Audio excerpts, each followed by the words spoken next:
Inspirados na data símbolo da chegada de Jesus à Terra, o Natal, os pioneiros da União dos Espíritas da Bahia idealizaram uma instituição que integrasse todos os companheiros de ideal, consagrando-a a Jesus e dela fazendo templo do amor fraternal. Assim nasceu a União Espírita Baiana, hoje Federação Espírita do Estado da Bahia, em 25 de dezembro de 1915, sob a égide do Evangelho revivido pelo Espiritismo. Compartilhe as alegrias de ver o sonho de outrora como realidade viva e atuante em todo o estado da Bahia. E que a fé, a esperança e o amor brilhem em seu viver nos dias futuros. FEB, unindo os espíritas e seu movimento.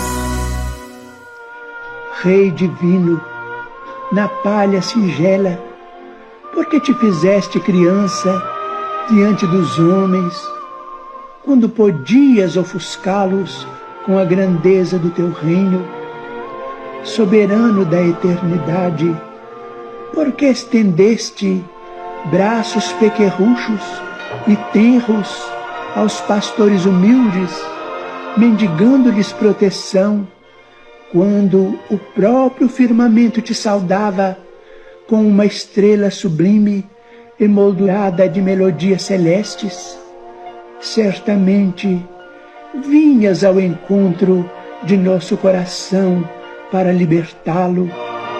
Procuravas o asilo de nossa alma para convertê-la em harpa nas tuas mãos. Preferias esmolar segurança e carinho para que, em te amando de algum modo na manjedoura esquecida, aprendêssemos a amar-nos uns aos outros. Tornavas-te pequenino para que a sombra do orgulho se desfizesse em torno de nossos passos, e pedias compaixão, porque não nos buscavas por adornos do teu carro de triunfo, como vassalos de tua glória, mas sim por amigos espontâneos de tua causa e por tutelados de tua bênção. E modificaste, assim, o destino das nações. Colocaste o trabalho digno onde a escravidão gerava miséria. Acendeste a claridade do perdão onde a noite do ódio assegurava o império do crime, e ensinaste-nos a servir e a morrer para que a vida se tornasse mais bela. É por isso que, ajoelhados em espírito, recordando-te o berço pobre, ofertamos-te o coração.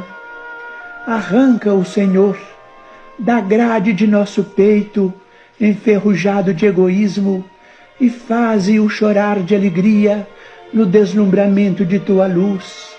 Conduze-nos ainda aos tesouros da humildade, para que o poder sem amor não nos enlouqueça a inteligência, e deixa-nos entoar o cântico dos pastores, quando repetiam em pranto jubiloso a mensagem dos anjos: glória a Deus nas alturas, paz na terra e boa vontade para com os homens.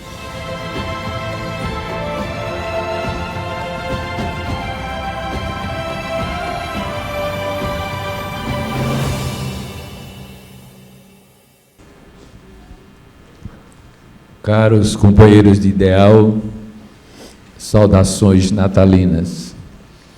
Nossas primeiras palavras são de agradecimento por essa parceria, estarmos aqui comemorando o aniversário da Federação Espírita do Estado da Bahia.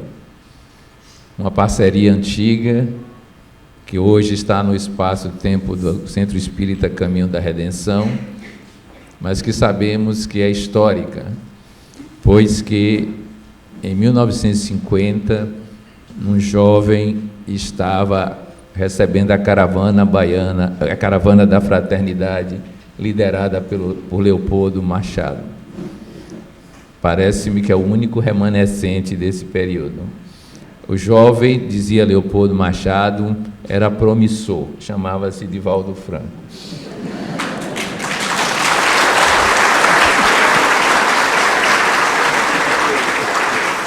É claro que eu não vi a cena, eu li a cena. Eu li a cena. Eu creio que todo aniversário é um momento de reflexão. É um momento de olhar pelas lentes do tempo para o que já ocorreu, situar-se no presente e sonhar ou aspirar em relação ao futuro. E foi pensando nisso que eu me recordei das leituras, que o sonho de uma associação que unisse os espíritas de um modo geral, pouca gente sabe, começou na Bahia, com a Associação Espirítica Brasileira, criada e registrada por Luiz Olímpio Teles de Menezes. Ele que havia registrado o primeiro centro espírita, que criou o primeiro jornal, o Eco do Além-Túmulo, também construiu essa associação, e é bom lembrar, que eram nos idos do Império, quando não havia essa facilidade de se fazer esse tipo de organização, pelo fato de que o Império tinha uma religião oficial, que era o catolicismo, e que para aprovar esses estatutos era preciso que existisse uma autorização das figuras eclesiásticas. Mas, jeitinho brasileiro, ele conseguiu fazer uma espécie de organização que permitia esse tipo de atuação. Mas isso não foi adiante, a gente não tem notícias do que aconteceu com ele no Rio de Janeiro, mas surge então uma figura que vem do interior da Bahia e se fixa aqui em Salvador, que vai trabalhar com uma empresa, na época, uma das maiores empresas, chamada de talvez têxteis, de Bernardo Catarino, Bernardo Martins Catarino, que é José Florentino de Sena. José Florentino de Sena é uma figura muito curiosa.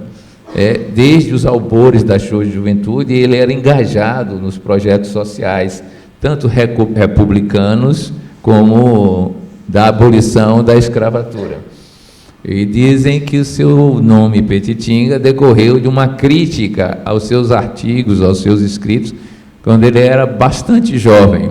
Disseram que ele não passava de uma petitinga, e ele então adotou esse nome, esse sobrenome, que de certa forma protegia os seus superiores das situações em que ele vivenciava, defendendo ideais que não eram monarquistas. E então ele vai começar a sua viagem pelo movimento espírita, quando recebe um livro e estuda.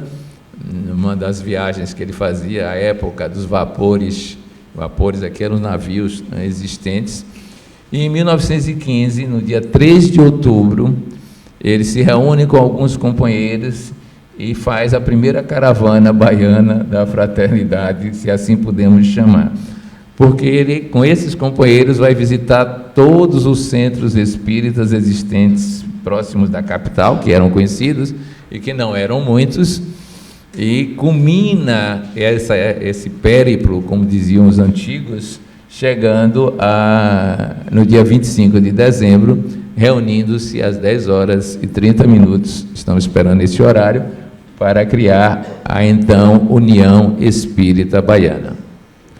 Mas o que me importa citar nesse momento era o sonho que eles alimentavam. É bom lembrar que esta época é muito diferente da atual em termos de aceitação dos princípios espíritas. as dificuldades de natureza religiosa e política ainda existiam, iam se acendrar, aumentar na época do governo de Getúlio Vargas, pelo menos por um período, e ele teve a audácia com seus companheiros de criar uma organização que agregava todas as instituições de então. Essa instituição nasceu vivendo de casa em casa. Nos primeiros 5 anos, ela mudou 5 vezes de endereço, conforme a gestão ia ocorrendo. Até que um dia, eles conseguiram, fazendo a tradicional lista de pedidos, comprar aquele prédio que hoje é a sede histórica da Federação Espírita do Estado da Bahia e que apareceu no coral de crianças no Natal, em função das atividades municipais existentes na região. Daí em diante, ele vai construir essa casa e dizer que ela é reservada para ser o templo do amor fraternal e dedicada a Jesus. E vai ficar anos a fio trabalhando nessa instituição, sem que necessariamente os ideais espíritas de confraternização, de integração, tivessem um grande esforço ou um grande desenvolvimento. Mas logo, logo apareceu o Manuel Miranda, o Filomeno, que vinha do interior da Bahia e se constituiu um dos seus braços direitos. Aliás, as fotos deles vão ficando cada vez mais parecidas. É impressionante. E dizia-se que ele era o tomo 2. Tomo 2 é o 2º volume de Pititinga. Era uma das características de Manuel Miranda. Associou-se a ele um jovem promissor, na época, Leopoldo Machado, que disse que não entendeu bem porque que Pititinga o chamava para ser secretário. Só muitos anos depois é que ele veio perceber a função que exercia e voltaria à Bahia várias vezes, difundindo o pensamento espírita na região, principalmente do Recôncavo. E a União Espírita Baiana se tornou uma referência em termos de atividades espíritas, de um modo geral, que tinham características ainda centradas na ideia de um centro espírita, onde todos poderiam aparecer e atuar da melhor forma possível. Mas o movimento espírita no Brasil foi se desenvolvendo, e com o surgimento do Pacto Áureo, em 1949, veio a ideia de reunir as pessoas ativas do movimento espírita e as instituições no Nordeste que não participaram do Pacto Áureo. À época, nós não tínhamos acesso ou facilidades de estar no Rio de Janeiro, num congresso que era da Confederação Espírita chamada Pan-Americana, e que um dia de calor à noite, as pessoas se reuniram e tiveram a ideia de se encontrar com o presidente Vantuil de Freitas, que fez a proposição de se criar o Conselho Federativo Nacional. Logo a seguir, Leopoldo Machado, apoiado por um nordestino que morava no Sul, Arthur Lins de Vasconcelos, veio com mais outras pessoas, Carlos Jordão da Silva e outros personagens, fazer uma viagem pelo Nordeste para incrementar a ideia de união nacional. Foi aí que eles apareceram aqui na Bahia, já em novembro, e encontraram-se com uma figura recentemente desencarnada, que estava na foto, Ildefonso do Espírito Santo, e o já citado jovem promissor, e está aqui ao meu lado. Daí em diante, então, o movimento tem uma vertente um pouco diferente. A União Espírita Baiana continua sendo uma ativista do movimento espírita, integrativo, mas há um órgão específico, que é a União Social Espírita da Bahia, que dura até 1972, quando então compreende-se que poderia se fazer uma espécie de fusão, e a União Social Espírita da Bahia e a União Espírita Baiana, num congresso, resolvem situar-se agora como Federação Espírita do Estado da Bahia. Bom, essa história eu conheço algumas pessoas que estavam já presentes nesse período, né? E vamos vendo que ao longo do tempo esse esforço continua com o assessoramento de espíritos amigos, inclusive José Pititinga, que várias vezes trará mensagens psicografadas e psicofônicas para orientar o movimento federativo.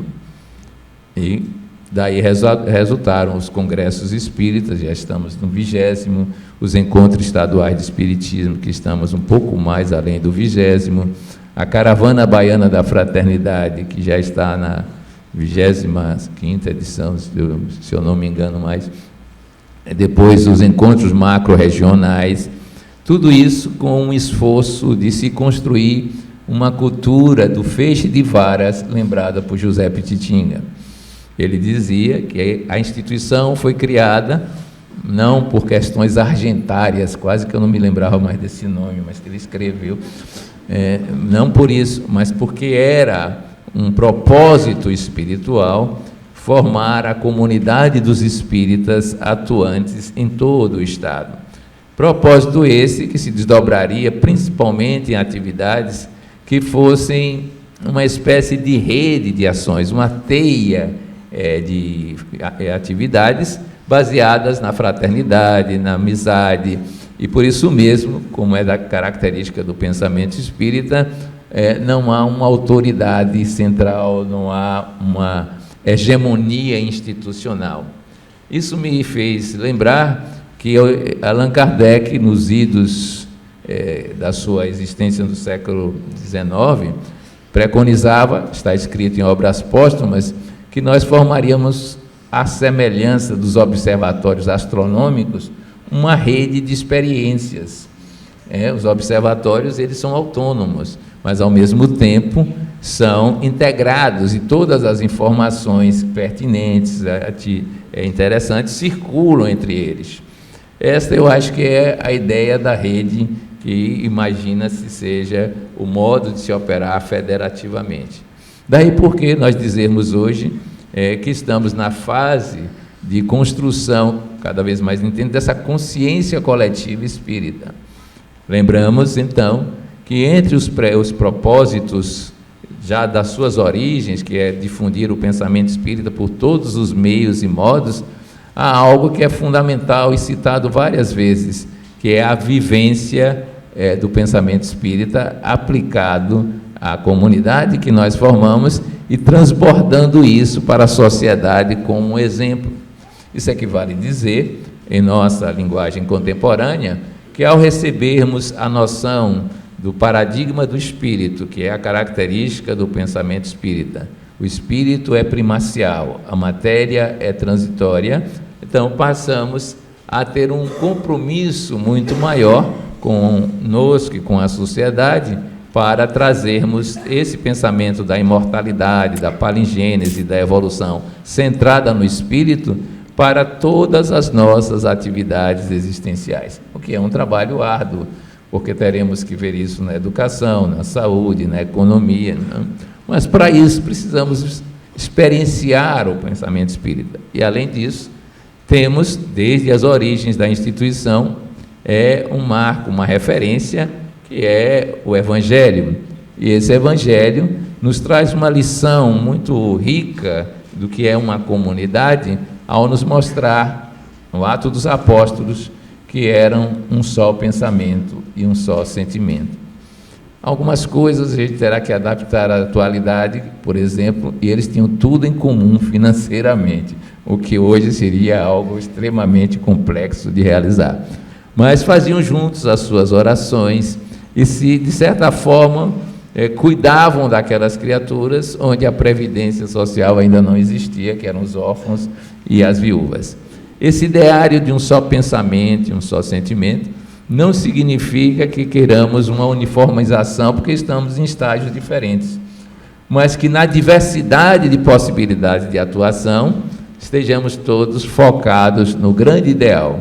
Afinal de contas, o sonho da união é uma lembrança do Evangelho, quando Jesus dizia: seremos um só rebanho e um só pastor.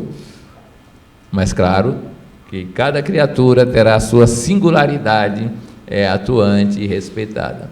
Daí nós dizermos hoje, olhando para o futuro, que o sonho continua de formar o feixe de varas cada vez mais vasto, mais amplo, mais rico, envolvendo hoje 700 instituições. O que vale dizer que a caravana, para visitar todas as instituições, vai precisar, e fazemos isso praticamente todos os anos, de recursos humanos, de presenças humanas em todas as partes do estado da Bahia. Desde os rincões como Formosa do Rio Preto, Prado, Paulo Afonso, até o cerne governamental do estado, que é Salvador, que temos cerca de 200 instituições. Tudo isso é um trabalho de busca de unidade, de compreensão do projeto espírita, que envolve aspectos filosóficos, religiosos, científicos e influências na arte, para que sejamos representantes legítimos de um ideal que ultrapassa todas as estruturas vigentes sociais. Esse é o sonho que nos reúne aqui para pensar, para refletir, para imaginar o que faremos em anos vindouros. As formas organizacionais vão mudando à medida em que as pessoas também evoluem, né? À medida que os grupos se afinizam, e cada vez mais imaginamos que o substrato é o que vale, que se chama hoje amorização, né? A vivência do pleno amor no mais alto nível já preconizado pelo Evangelho. Nós aqui saudamos então todos os companheiros espirituais que de vez em quando se agregam nessas reuniões, nesses ágapes, agradecendo-lhes pelo sonho que tiveram. Sonharam um sonho que parecia impossível e que vem num crescendo, vem numa continuidade histórica, e que esperamos que todos nós nos sintamos responsáveis por esse sonho de viver o Evangelho em plenitude nas bases do pensamento espírita. É por isso que estamos aqui hoje, é por isso que fizemos e vamos divulgar a posteriori o planejamento 2024 de todas as atividades, e é por isso que vamos ouvir mais uma vez o jovem promissor, segundo Leopoldo Machado.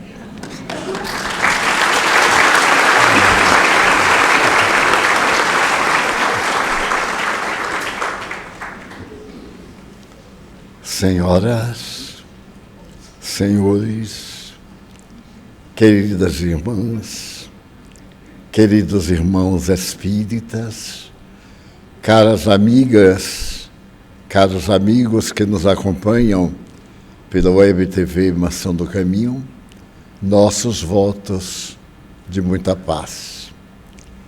Naquele momento, porém, a história era muito diferente. A terra estava dominada pelo Império Romano. A República havia caído em desuso e as batalhas sucediam-se em todo o globo terrestre. Anunciava-se que o sol não se escondia nunca, estava sempre brilhando sobre o Império Romano. Israel era uma província, de certo modo, desrespeitada. Um pequeno povo que se encontrava na Ásia, defronte do mar, e que dizia trazer a mensagem de Deus para a harmonia da humanidade. A sua é a história do progresso do pensamento antropológico, cultural, preservada àquela época já desde há 5.000 anos. Com a atualidade, aproxima-se de uma velha cidade que deveria ter sido a primeira organizada na região africana. É a promessa de que o mundo deveria apresentar um rebanho e nasceria um só pastor para poder guiar. Nesse ínterim, Israel, que planejava dirigir o pensamento da humanidade, porque era o único povo monoteísta, o mundo parecia um oceano bravo, sem qualquer pouso, mas de repente aparece uma ilha generosa, que é a presença do Deus único, que vai passando de tribo em tribo. 12 dessas tribos adoram o Deus único, porque não pode haver dois criadores. O que um faz, o outro confunde. Então, aqueles deuses do panteão histórico da mitologia fazia parte de uma herança arquetípica da própria humanidade. É assim, pois, que durante 400 anos, Israel teve o seu povo esparramado pelas diferentes nações.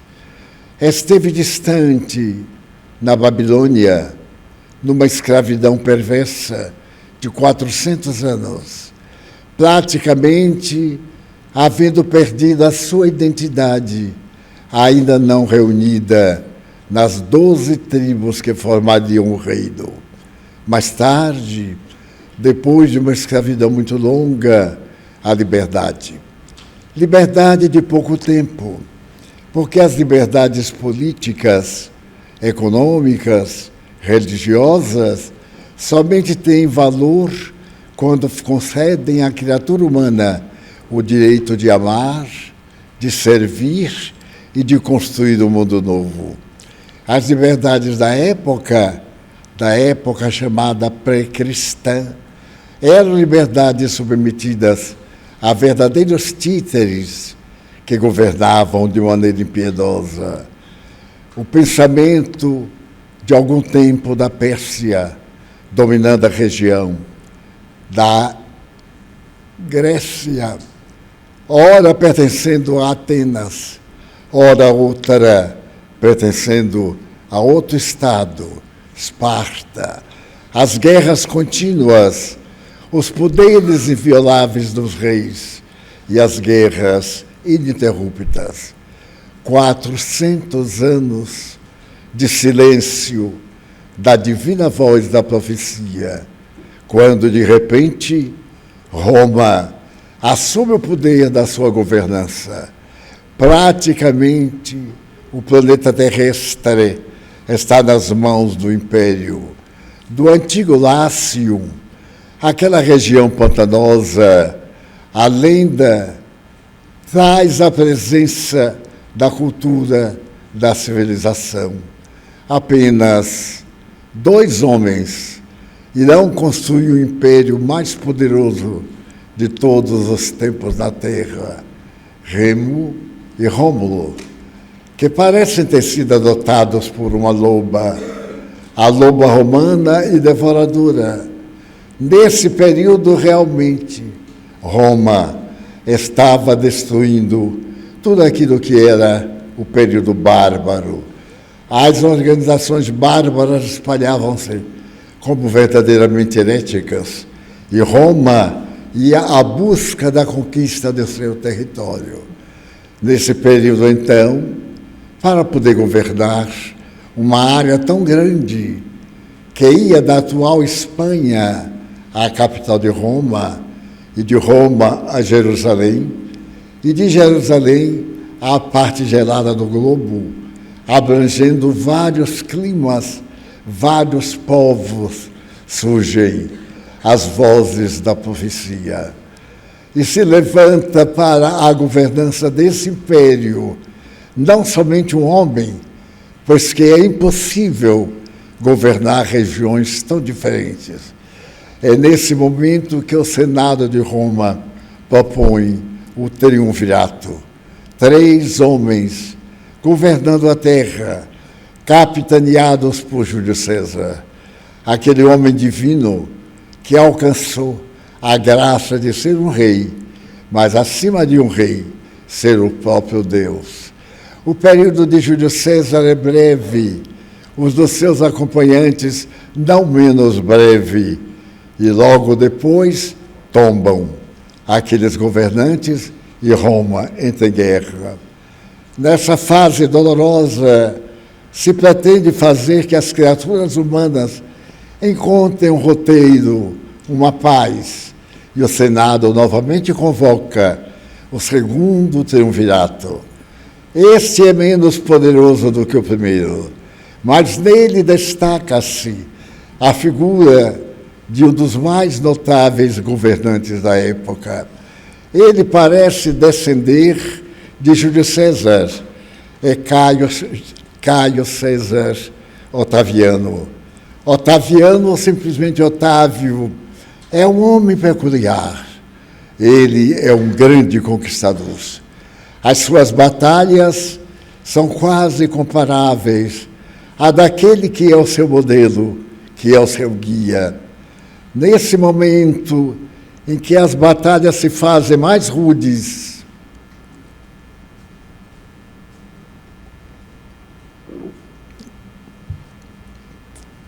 Júlio César Otaviano vence os seus pares e, de um momento para outro, consagra-se como imperador de Roma. Abrange todos os povos vencidos, mas também aqueles povos a vencer.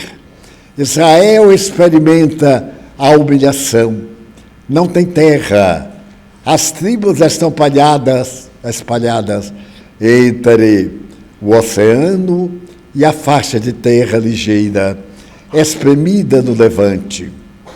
É nesse momento que essa figura curiosa, que a história define como uma das mais notáveis, o homem frágil, de pequena estatura, acostumado a doenças, o seu corpo estava cheio de marcas, de feridas, contraídas numa batalha, mas também ele era frágil, porquanto estava sempre sujeito à gripe. Tinha o corpo envolto em uma forma de defender dos ventos frios, e por isso mesmo estava sempre de reserva em palácio. Fazia pouco Roma se decompusera, a degradação, a perda da dignidade, a começar da casa palaciana. Um povo se torna grande quando seus governantes são dignos. O espelho de uma nação está na dignidade dos seus chefes governamentais. E Roma havia perdido ante o patriciado a dignidade de que gozava anteriormente. O império estava em decadência. E Caio Júlio Otaviano experimentava a angústia de ter recursos na mão, mas não ter líderes para a dignidade do povo. Acontece, porém, uma coisa singular. Uma sua neta, ou melhor, uma sua filha, entrega-se à dissolução dos costumes. Qual ocorre nos nossos dias? O direito que a pessoa se permite de degradar-se e de estabelecer a desordem como linha de comportamento para as massas, ao invés da dignidade de quem governa, a perversão, o desprestígio, a colocação de todos os sentimentos baldios e perversos numa administração que prima pela indignidade e pela perversão do rapto. É nesse período, então, que aquele homem demonstra sua força moral, porque aparentemente não é o governador que Roma espera, mas ele, para mostrar que somente se podia ser feliz, quando se cavalgasse a honra, expulsa a filha da corte, mandando-a para o exílio em uma ilha grega da Pandatária.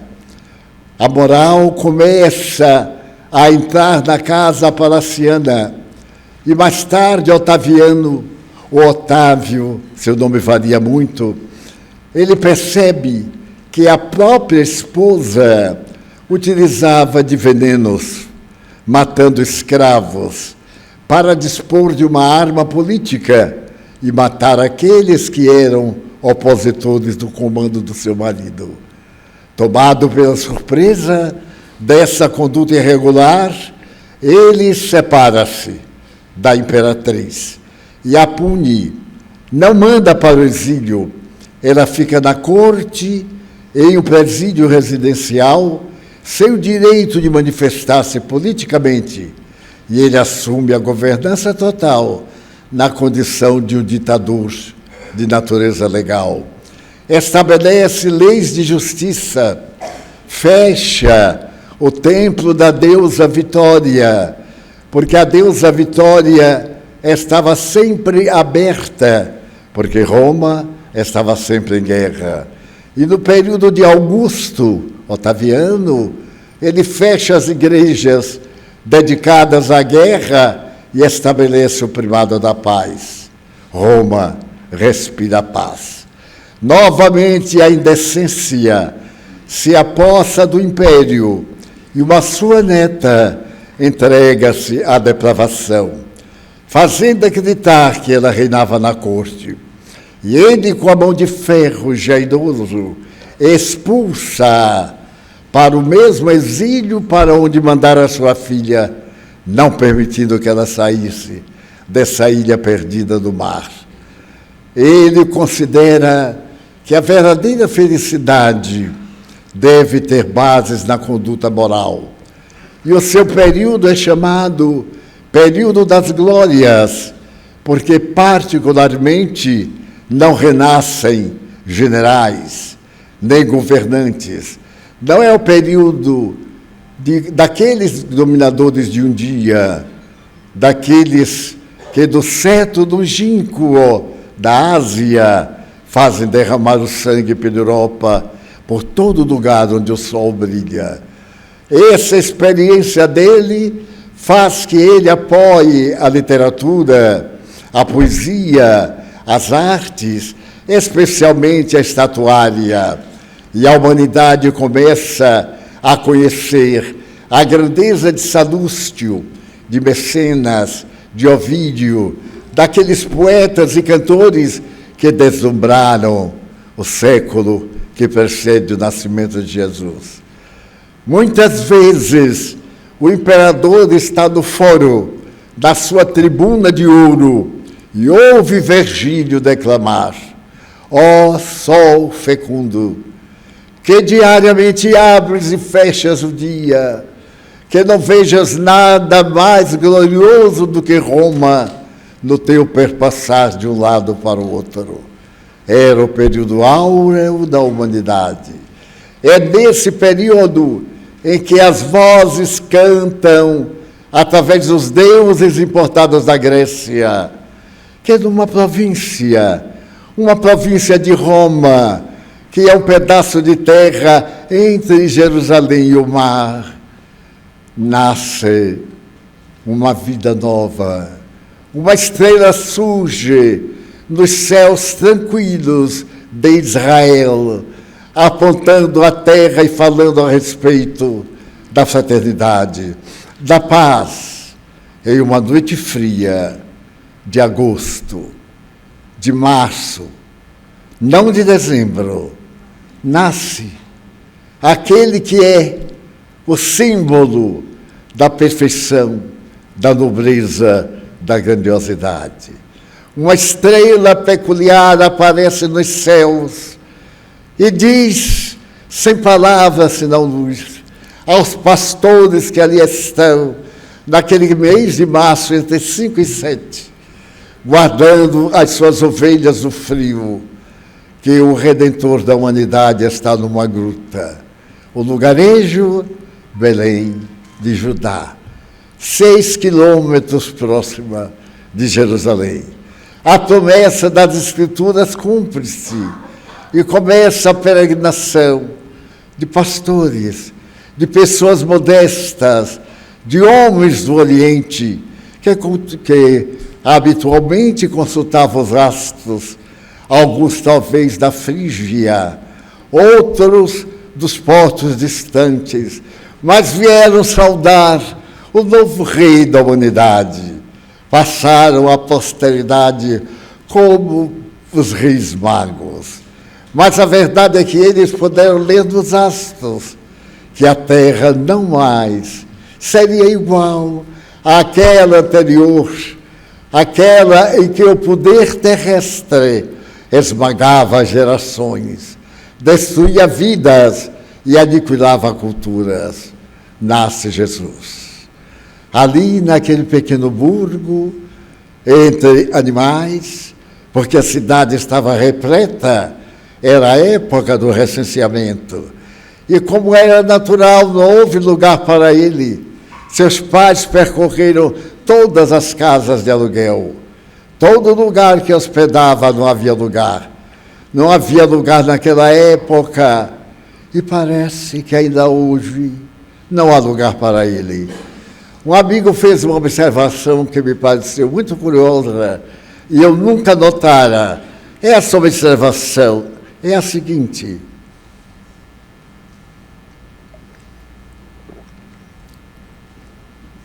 as películas de Hollywood a respeito do Natal, desde que a cinematografia tomou conta do mundo, que o mundo se tornou mais belo, mais decantado, mais conhecido. E Hollywood aproveitou o Natal e uma velha lenda a respeito de São Nicolau, um daqueles maravilhosos e generosos anciães da parte norte da Europa. Aquele velhinho bom de traje vermelho e de abundância de agasalho, que saía atendendo as crianças pobres numa noite especial. A cultura ocidental fascinou-se pelo homem de vermelho. E São Nicolau, mais tarde chamado Papai Noel, espalhou-se pela terra. E durante este período em que várias películas foram feitas especialmente para o Natal, e algumas são clássicas, como aquela linda a respeito do Natal, cantada por Bing Crosby, e que abalou o mundo até hoje, parecendo um documento de ternura, falam de Papai Noel. Nenhuma delas fala a respeito de Jesus, mas fala a respeito do homem de roupinha vermelho que sai distribuindo presentes para a cultura consumista. A verdade é que, de alguma forma, a história marcou a presença daquele homem. E quando a cultura atingiu o seu ápice, no século XIX, o materialismo granjeou um papel de preponderância. Eis que, dividida a história em crentes e não crentes, em sonhadores e desiludidos, aparece no cenário da cultura um dos maiores jornalistas franceses e diz que aquele homem foi tão grande, tão especial, que não coube na história da humanidade. Aquele menino chamado Yeshua, Jesus, era tão extraordinário que dividiu a história. Ele não coube na história da humanidade. A história começa a ser contada até ele e naturalmente recontada a partir dele. Jesus é tão extraordinário que, ao lembrar do seu nome, o mundo dobrou-se por algum tempo em reverência à sua pessoa. Mas o mesmo mundo que o exaltou, consumiu-o como sendo objeto de trocas, e a sua mensagem desapareceu quase que completamente, fazendo que ele se tornasse um arquétipo do pensamento psicológico da história. Essa expressão de Ernesto Renan vem no século XIX demonstrar a falência do chamado cristianismo, que era o poder da igreja que se assemelhou deste nome para poder governar o mundo. E nós vimos passar 10.000 anos de Idade Média, 10.000 anos de horror, em nome daquele que predicava a paz, em nome daquele que veio para dar e não para recolher, para semear, para sofrer em nome do amor. Veio colocar no alfabeto terrestre a palavra divina, amor. e convocar as criaturas humanas para um outro modus vivendi em torno da própria existência. É nesse período, entre o século IV e o século XV, que a humanidade estertora nas cruzadas, na Inquisição, na barbárie religiosa, no politeísmo, dos dogmas, e o ser humano regride ao invés de progredir. Mas logo depois, no século XV, quando começa o Renascimento, o período quinto de Péricles na Grécia. Na Grécia, Péricles, no século V, traz para a humanidade Sócrates, Platão, Aristóteles. E antes desse período pré-socrático, Anaxágoras, Anaxímenes e outros que cantam as glórias da imortalidade de uma forma prazerosa e linda para a humanidade. Restaura-se, nesse momento, a cultura, a religião titubeia, o poder terrestre não consegue dominar a cultura da inteligência. E logo depois, a partir do século VI, depois que Dante Alighieri havia apresentado no século XII a primeira manifestação de cultura que fugia à tradição da fé cega, parece que há uma renovação da humanidade. A religião para um lado, quem desejar crer sem nenhuma comprovação científica, muito bem, mas quem desejar ser livre, ver para crer, tocar para sentir, então aceita a grandeza de uma era nova. E logo a partir do século XVI, quando se estabelece que não tem nenhuma necessidade de crer, é necessário que os nossos sentidos se aguçem, a ciência arrebenta os grilhões da intolerância e aparecem as primeiras pesquisas que tomam o século XVII, o século da microbiologia, o século XVIII, a era do nascimento psiquiátrico, embora existisse a doutrina da psicologia, da psicanálise, e o momento glorioso do século XIX, quando os laboratórios substituem os altares e a crença passa a ser o resultado da investigação intelectual e não dos prejuízos morais das criaturas humanas. E um dos quesitos que é trazido é Jesus, aquele homem de Nazaré. Seria ele uma lenda, um mito, uma tradição, uma herança psicológica? Seria ele a necessidade que todos temos de algo em nosso passado para sustentar o presente? Debruçaram-se homens e mulheres notáveis das provetas, dos laboratórios, até que alguém teve coragem de dizer: a vida só tem sentido com a presença da religião. Um desses geniais investigadores, Carl Gustav Jung, terá a oportunidade de dizer: o homem, o ser humano, é um animal eminentemente religioso. Ele crê, a crença inata não necessita de raciocínio. A criatura nasce sem crer em nada. O cérebro seria uma folha de papel em branco que a vida vai escrevendo e Deus se encontra íncito nessa folha de papel em branco.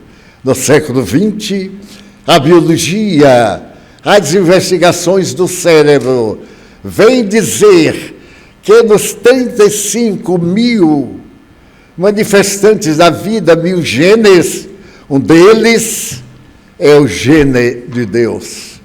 Deus não é mais uma conjuntura religiosa, é uma conjuntura científica. As investigações da decodificação do genoma humano em 1950, na sala leste, diante do presidente da República, o senhor Clinton, é apresentado o Código da Dignificação Humana, da decodificação dos genes. E quando se pensavam que os genes eram mais de 100 mil, constata-se que são apenas 35 mil.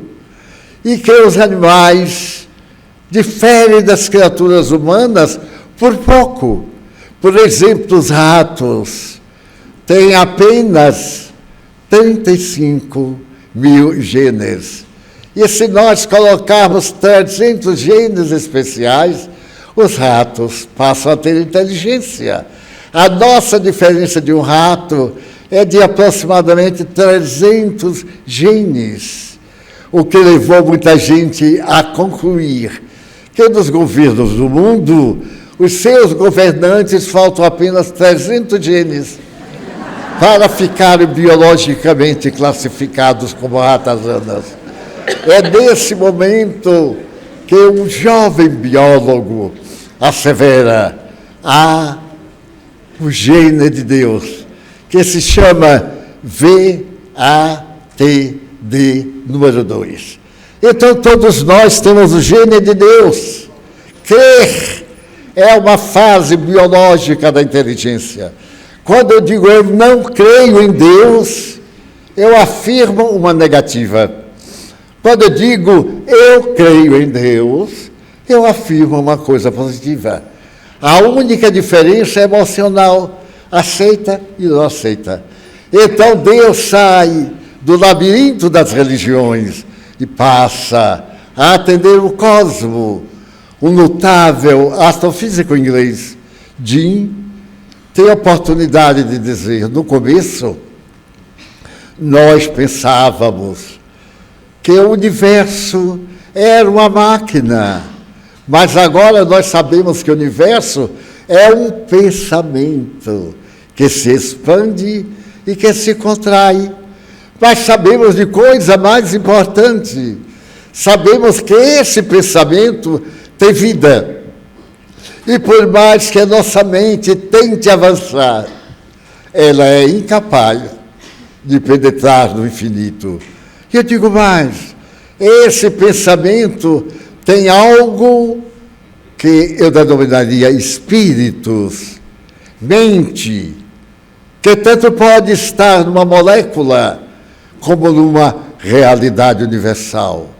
Daí, Deus sai da concepção mental para ser uma realidade. E o universo deixa de ser o fruto do Big Bang, do acaso, para poder ser uma realidade planejada. Isto porque, no princípio, havia duas forças. Bem, havia. Então o universo não começou aí, já existia. Eram duas forças que se contrabalançavam, até que uma adquiriu potência e chocou com a outra. Houve a grande explosão. Aí começou o universo. Não, começou antes. Porque se não houvesse as duas forças, não haveria essa explosão. E essas forças se foram agigantando.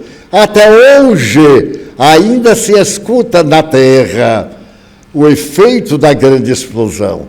Foi aí que as partículas, aqueles prótons, chocaram-se, como tem sido tentado haver novos choques de próton, para que haja talvez novos universos, ou para dizer que já houve. Como poder afirmar se houve? Nós não estávamos lá, mas a lógica diz que houve, porque nós não podemos ter saído do nada. Se nós não saímos do nada, tivemos um universo antes desse universo. As heranças de natureza fóssil afirmam que sim. As escritas rupestres, as escritas do fundo do mar, das grandes convulsões, das cidades que nos precederam. Quem não se recorda do sonho de Platão a respeito de uma cidade grandiosa, a Atlântida, que nos antecipou há cerca de 15 bilhões de séculos. 15 bilhões de séculos. A minha mente não tem ideia dos cálculos que passam de 1 milhão. Até 1 milhão, eu vou naturalmente. Depois de 1 milhão.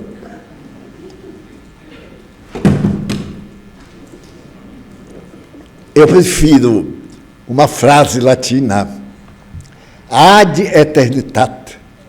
É muito mais prático dizer ad aeternitate, porque nós sempre queremos uma origem, a eternidade. E o que é eternidade? Não sei. Mas é algo que existiu, que existe. E quando este universo se acabar, acabar-se-á? Sim. Porque tudo que teve começo tem fim. Só não tem fim o que não teve começo. E algo surgiu como início, sem ter início. Bem, Deus sempre existiu. Mas o que é Deus? É a causa primeira de todas as coisas. É a inteligência suprema do universo. O que é Deus? Deus é tudo aquilo que vibra, porque tudo do universo vibra, nada está parado. Nós, cada momento, estamos vibrando na busca de uma fase de perfectibilidade, porque nós vimos de uma faixa de perfectibilidade, e que está em nosso inconsciente coletivo. Então nós saímos da consciência para o inconsciente. A vida inteira nós estamos investigando a lógica, por que eu vivo, como poderia viver bem. Mas agora a psicologia diz, não, nada disso. Você vai mergulhar dentro de você. Seus problemas estão dentro de você. É necessário que você se descubra e, mais do que isso, se ame. Mas esse se ame é muito antigo. É um dos postulados do homem de Nazaré. Amar a Deus acima de todas as coisas e ao próximo como a si mesmo. Daí, toda vez que o indivíduo diz, eu não consigo ser amado, é porque ele não consegue amar. Entra numa fase patológica, porque a culpa é dos outros. Ninguém me ama. Imagine, certa feita eu tenho um amigo, e ele me disse, Divaldo, você parece tão feliz. Eu digo, pareço? Não, sou. Agora, é claro que eu não sou o rei do universo. E se fosse, seria muito infeliz, porque para resolver meus problemas eu me perco tanto, imagine resolver os problemas do universo. Ele diz, mas você não tem medo de nada? Eu digo, bem, se medo é sair correndo e o objeto de medo ir atrás da gente, eu não tenho. Eu já parei. O que me fazia medo agora chega e passa. Porque eu olho e digo, olá, Divaldo, não tem medo da morte? Não, porque ninguém morre. Como não morre? Eu digo, nós mudamos de aparência, mudamos de essência. Então eu me lembro, permitam-me, de uma anedota. Um homem estava numa esquina e devia fazer uma pequena viagem, mas não tinha um veículo e havia uma armação de chuva muito grave. Mas de repente passou um caminhão e ele era nordestino, gritou para o chofer, você me dá uma boleia? Você me dá uma carona? O chofer deu para lá e disse, suba aí atrás. Ele subiu, mas o caminhão estava levando o caixão de defunto na carroceria. Ele achou aquilo um tanto exótico, mas deu de costas para o caixão e lá foi. Mais adiante começou a chover e ele olhou para um lado, olhou para o outro, o caixão era um bom lugar, ele entrou no caixão. E o homem continuou a viagem e ele adormeceu. E cada lugar diziam assim, me dá uma carona, suba aí. E foi notando o caminhão. De repente, o homem que estava dentro abriu a sua nesga e perguntou: a chuva já passou? O povo saltou do caminhão e foi quase uma desencarnação em massa, porque ninguém tem medo da morte. Então, eu não tenho, e já tive a oportunidade de perguntar: a chuva já passou? Quando eu abri o olho da minha morte cerebral, aí eu perguntei: o que é que aconteceu? Nilson disse: nada, você morreu e agora voltou. Eu digo: nossa, quase que morro de novo do susto. Então nasce a certeza da imortalidade da alma. O espírito, que é uma essência, como esse Deus mental é uma essência, como a essência é uma matéria, quer dizer, a energia, quer dizer, a matéria, isto é, a essência organizada ou a essência desorganizada, a energia ou a matéria, a luz. Eu acho a luz uma beleza, porque ela é energia, mas é matéria também. Quando ela faz a curva luminosa, já é matéria. Quando ela se eleva e não é vista, é energia. E isso está lindo no arco-íris. Quando há aquela mutação de cores, quando há a ilusão dos nossos olhos. Então nós vivemos um universo maravilhoso. E tudo que nós acreditamos está errado. Porque eu vejo este microfone e sou capaz de desenhá-lo. Só que eu estou desenhando a cópia do microfone de energia que está dentro dele. Se eu usar o microscópio, aí eu já não posso, porque os espaços, o volume é muito grande. E se eu tentar conceber esse universo através de um telescópio de natureza satélite, meu Deus, eu verei apenas em nossa galáxia, apenas 200 bilhões de estrelas. Quando eu olho assim para o céu, eu digo: meu Deus, eu vejo milhões de estrelas. E é um engano da nossa vista. Nós só vemos 5.000 estrelas a olho nu. Quer dizer, 2.500, porque as outras 2.500 estão do outro lado. Então, diz o astrônomo, se você usar o microscópio caseiro, vê 15.000. Se usar o microscópio de Monte Palomar, na Califórnia, vê 20 milhões. Mas se usar o microscópio que está em nossa estratosfera, você vê o número colossal, impossível de ser definido. Muita gente me diz assim: eu não acredito. Não há problema. Quando for de noite, conte as estrelas, por favor, para ver se o astrônomo, porque a ideia é astronômica. Então nós somos no universo de vida, de ar, que nos permite realmente amar ao nosso próximo e, por consequência, amarmos-nos. Quando falava amar o próximo, eu não entendia exatamente.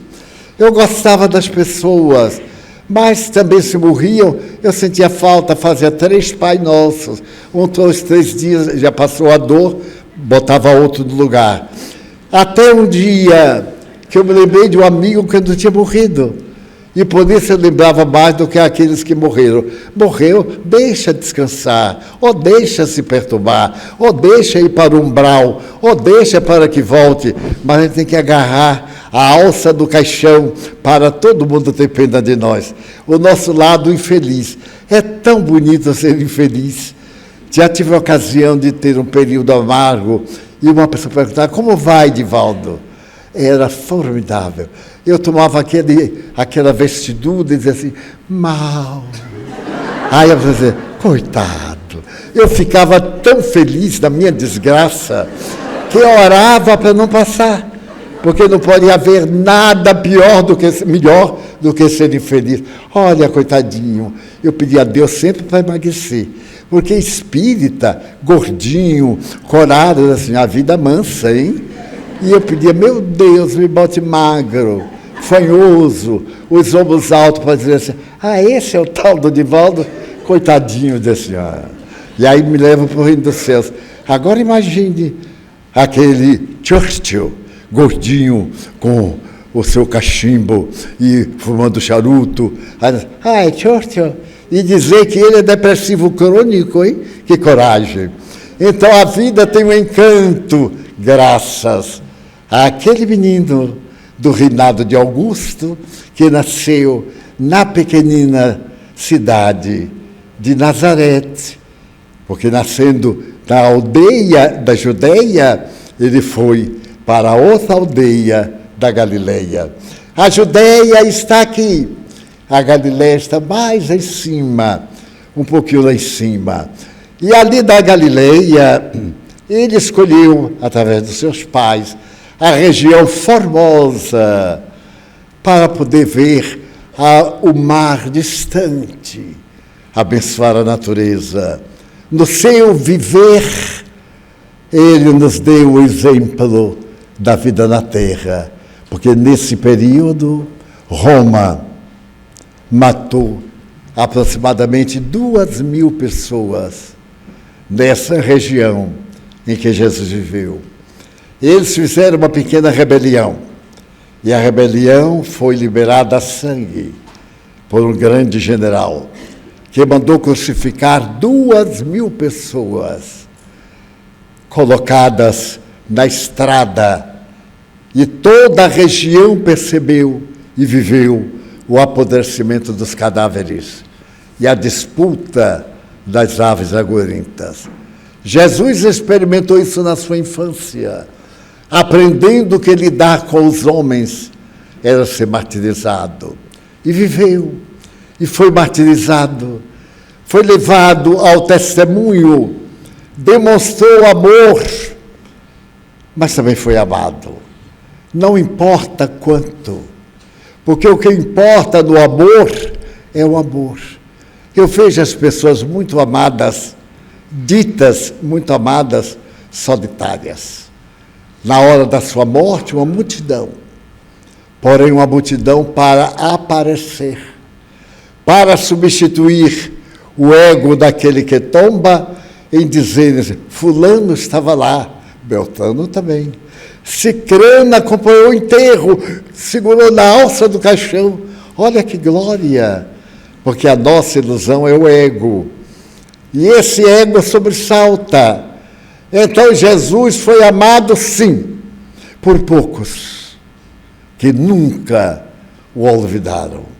E quando ele estava na cruz, os braços abertos, experimentando a angústia e lembrando-se dos amigos, foi lanceado.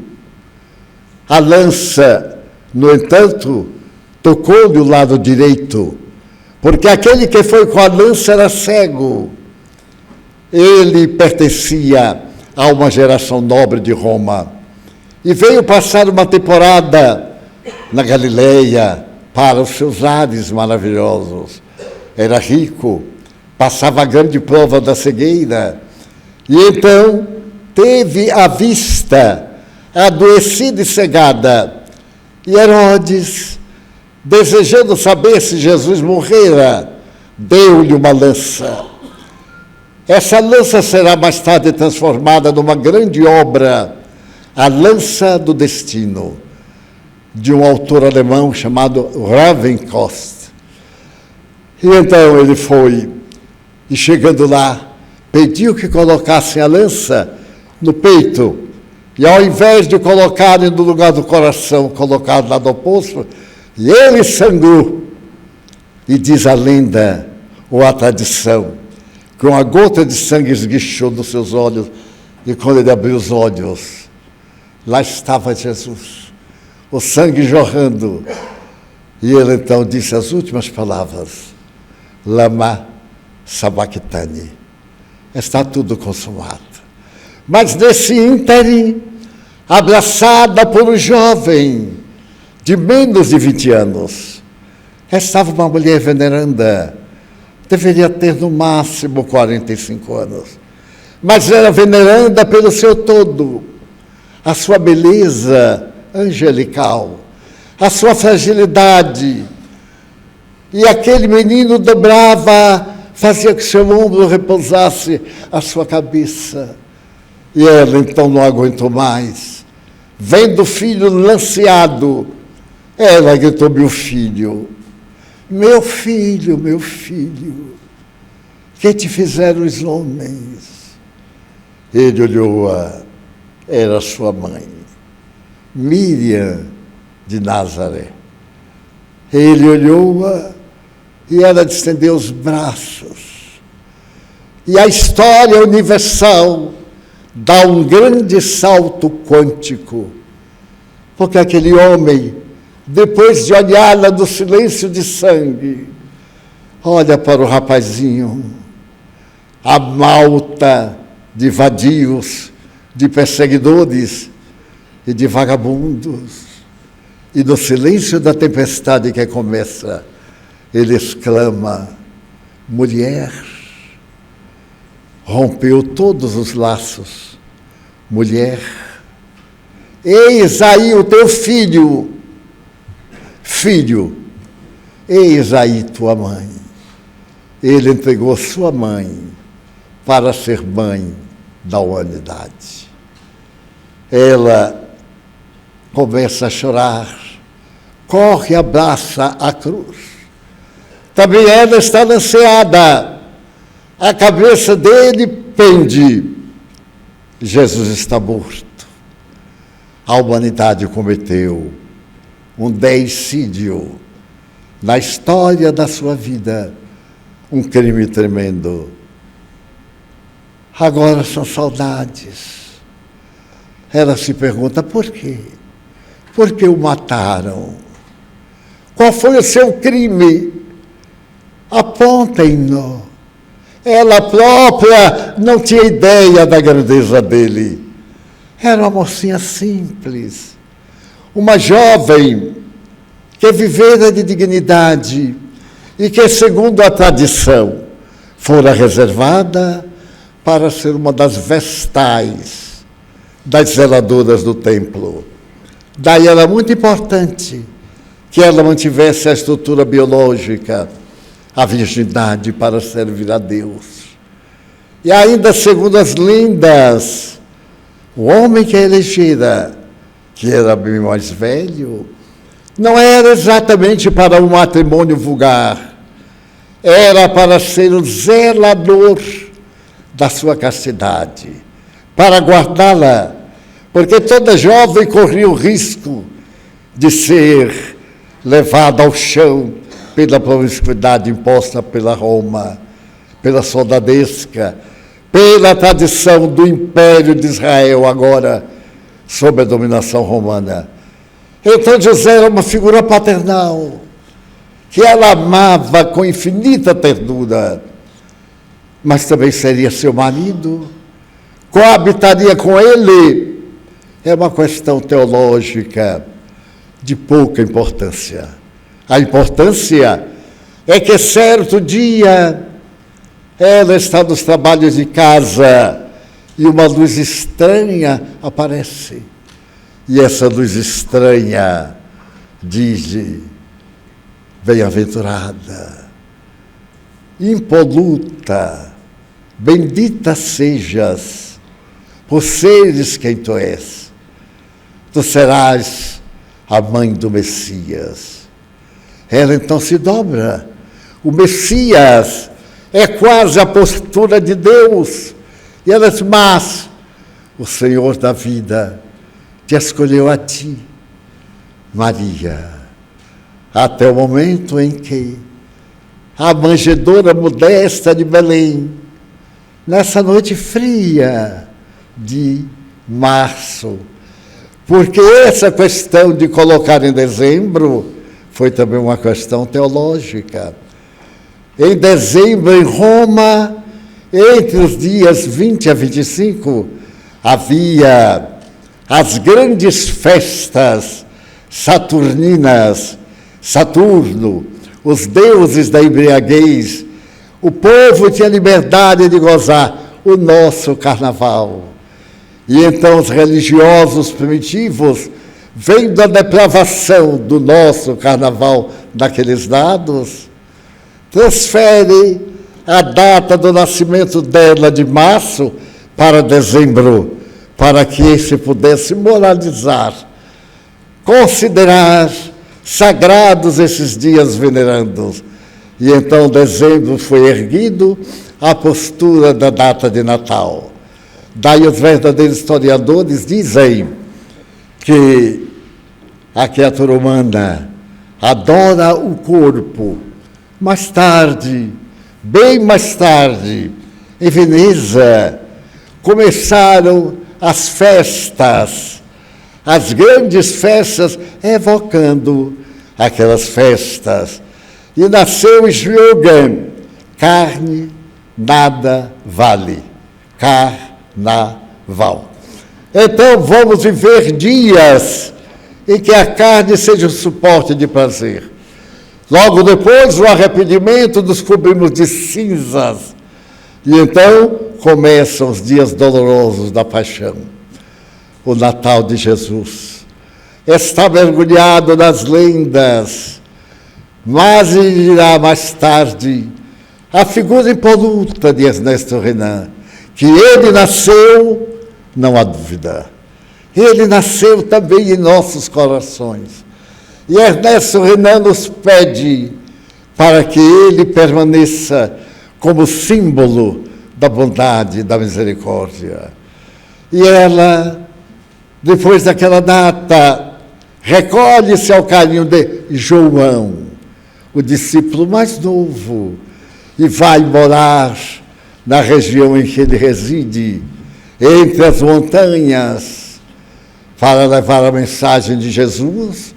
De um lado, o apóstolo Paulo, do outro lado, o evangelho vivo de João. E é aí que ela vem para as terras em que mora João e ergueu a sua igreja, e ali ela cultiva a memória dúlcida de Jesus. Ela morreu, é certo, porque ela sentava todo dia à porta daquela casa de onde podia vir o mar Egeu, que foi recuando, e está hoje a 8 quilômetros do lugar em que ela podia ver o mar, aos pés do morro. E todo mundo ia lhe pedir conselhos.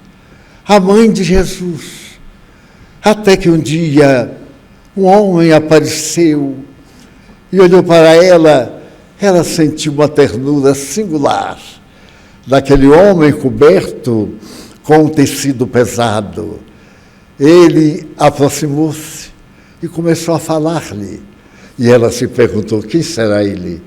Porque todos aqueles que vêm ter comigo, vêm para pedir. E este homem vem para falar de meu filho. Então ela olha para ele e dá um grito, porque ele lhe estende as mãos e ela vê as chagas. Minha mãe, venho em nome de meu pai buscar-te para que sejas a rainha dos anjos. Ela desfalece, ele ergue-a, o corpo tomba e ela flutua no ar. Sente-se leve, vê o filho amado novamente. Então ela se lembra da Galileia, da região em que foi feliz. E uma espécie de caravana flutua no ar entre flautas e músicas que embalavam a sua alma. As lágrimas afloram e ela vê a doce Galileia. Parece uma harpa. E ela então tem a ideia que a Galileia era uma harpa onde Jesus tocou as bem-aventuranças. E lembra que agora em Roma os cristãos estão sendo devorados. E ela tem compaixão, porque esse ódio contra seu filho, que fizera ele, e enquanto ela conjectura, flutua no ar e ela vê a grande metrópole de mármore, que brilha na sua alvura ao dia de sol que começa. a cidade imensa e gloriosa, e ela ouve vozes, lamentos, e desce ao fosso do imenso circo, e ali encontra uma multidão, pessoas aturdidas, chorando, com medo, as feras ao lado, urrando, e ela vê uma jovem pálida, segurando uma coluna, trêmula com medo. Ela se aproxima e toca. A menina treme. Ela diz: minha filha. A moça parece ouvir. Levanta as pálpebras. Canta, minha filha. Canta. Transforma as tuas lágrimas em alegrias do reino dos céus. Então a mocinha se levanta, olha para todos e começa a cantar, baixinho.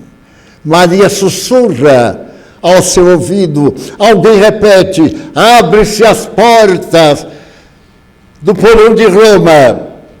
A gritaria é infernal, aproximadamente 50.000 vozes desesperadas, e aquele magote, aquele grupito rasgado, ferido, vai avançando quando se abrem as portas das jaulas. E as feras avançam. Faz dias que eles não comem nada, também as feras. As feras tiveram apetite, estimulado com pedaços de carne fresca, colocada nas jaulas. Saem ferozes, e Maria olha, e a mocinha olha e canta. Roma estruge de horror, e as feras batem no peito da mocinha, arranca-lhe as vísceras, e ela tomba. Uma noite imensa desce sobre Roma. Algumas estrelas brilham, mas daí a pouco há no cimbólio um festival de luzes. Uma mão enorme escreve: Ave Cristo, salve Cristo. Aqueles que te amam oferecem a sua vida. Então Maria recebe a meninazinha cujo corpo treme despedaçado no chão, e começa o período sublime do cristianismo. Diz Humberto de Campos Espírito: aonde quer que estejais, se ouvirdes falar o nome de Maria, a mãe do crucificado, tremei de alegria, porque tendes a veneranda mãe, a estrela máxima, a rainha simbólica do reino dos céus. É Natal. Estamos diante das lembranças dolorosas das pessoas queridas que viajaram, dos afetos, das nossas dores, da nossa vida. É Natal. Voltamos a ser humanidade. A fera que nos aturdiu até há pouco baixa, semelhante à mitologia, quando os deuses aplacaram as feras do planeta terrestre. Jesus vive. Ave Cristo. Aqueles que te honram, que te amam, têm a glória de te servir.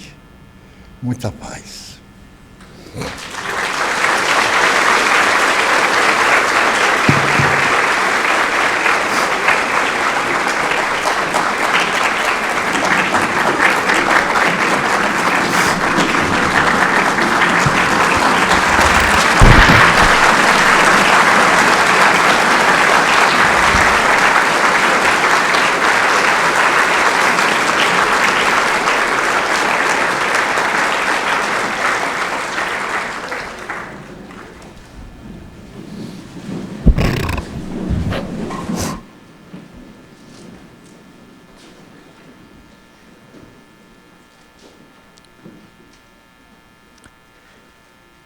Nesses momentos finais, recordamos a nós todos que essa mensagem de Jesus, que nos leva da fragmentação, do múltiplo, dos divisionismos para a comunhão com Deus, possa estar expressa em nossas ações, em nossos movimentos, em nosso modelo federativo que envolve todo o estado da Bahia.